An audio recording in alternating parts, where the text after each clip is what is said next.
What do we have here? We have a Mansory S-classe.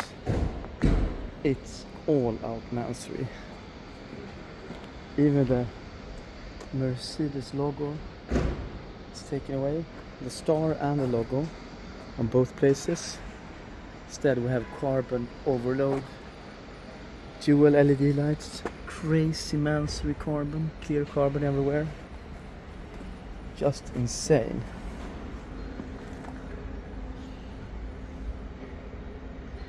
Mansory exhaust, insanely big.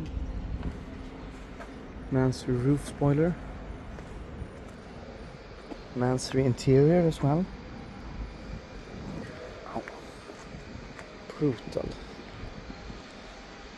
If I would get any choice, I would actually maybe just take a S680 Maybach. It's not a problem. But still,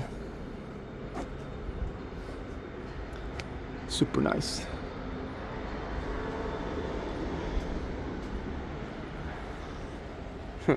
Or I mean, super nice in a Maybach, in a Mansory way. Brutal. Maybach S-classe.